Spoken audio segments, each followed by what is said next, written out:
আসসালামু আলাইকুম। আমি এই মুহূর্তে আপনাদের জন্য যে বেসিকটি নিয়ে এসেছি তা খেয়াল করুন বন্ধুরা। আজকে পার্ট 12 নিয়ে আমরা আলোচনা করব। পার্ট 12 এর মূল বিষয় হচ্ছে আইএনজি যুগের নিয়মাবলী। আমরা অনেক শিক্ষকদের মুখেও শুনে থাকি যে কিছু কিছু ভার্ব রয়েছে, যে সকল ভার্বের সঙ্গে আইএনজি যোগ করতে গেলে ডাবল করে লেটারগুলো তারপর আইএনজি যোগ করতে হয়, কিন্তু বিষয়টি আসলে ওরকম নয়।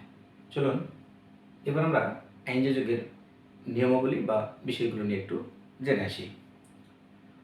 এখান থেকে যে বেসিকটা আমরা খেয়াল করব, নাম্বার 1, দেখুন ভার্বের শেষে ই থাকলে ই উঠে আইএনজি যোগ করতে হয়। নাম্বার 2, ভার্বের শেষে ওয়াই থাকলে ওয়াই সহ আইএনজি যোগ করতে হয়, অর্থাৎ ওয়াইটা এখানে উঠবে না, ওয়াই উঠবে না।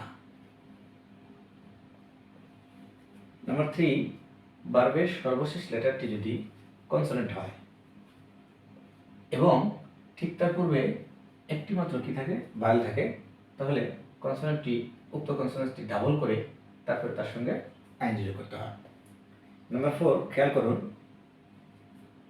VC VC VC, that means consonant vowel consonant vowel consonant vowel. এরূপ পর্যায়ক্রমে থাকলে সেক্ষেত্রে উপরের নিয়মগুলো প্রযোজ্য না হয়ে আইএনজি যুক্ত হবে না। নাম্বার 5, এবার খেয়াল করুন বিসি ভিসি, অর্থাৎ কনসোনেন্ট ভায়েল কনসোনেন্ট ভায়েল, অর্থাৎ এখানে এই ক্রমটা ঘটেছে 3 বার এবং এখানে ঘটনাটা ঘটেছে অনলি 2 বার। যদি এরকম হয় সেক্ষেত্রে আইএনজি প্রযোজ্য, অর্থাৎ আইএনজি বসবে। এবার খেয়াল করুন আমরা কয়েকটা এক্সাম্পল এখানে দেখব। প্রথমত রয়েছে টেক। টেকের সঙ্গে যদি আমরা আইএনজি যোগ করি তাহলে খেয়াল করুন এখানটাতে রয়েছে প্রথমেই সর্বশেষ লেটারটি রয়েছে আমাদের ই, এবং আমরা নাম্বার 1-এ করেছি ই থাকলে ই উঠে আইএনজি যুক্ত হয়, তাহলে এখান থেকে দেখা যাচ্ছে ই হবে না, অর্থাৎ আমাদের হবে টেকিং। এক্সাম্পল 2-তে রয়েছে প্লে এবং যে সর্বশেষ লেটার হচ্ছে ওয়াই। এখন অনেক হয়তো প্রশ্ন করবেন যে ওয়াই কনসোনেন্ট, ঠিক তার পূর্বে একটি ভায়েল রয়েছে, তাহলে কেন আপনি ডাবল করতেছেন না, অর্থাৎ নাম্বার 3।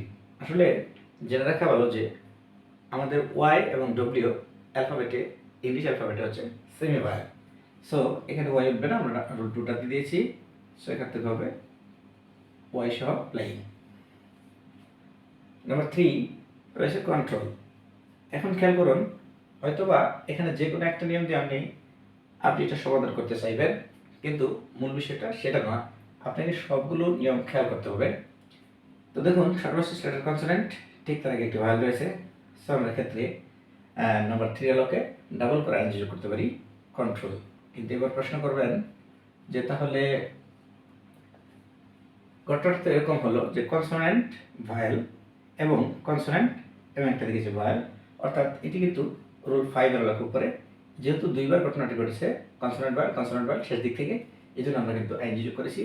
এবং নাম্বার 3 এলোকে দেখলাম সর্বশেষ লেটার কনসোনেন্ট, ঠিক তার আগে একটি মাত্র ভায়েল রয়েছে, এই জন্য আমরাও ডাবল করে ডাবল করে তারপরে কি যুক্ত করেছি আইএনজি।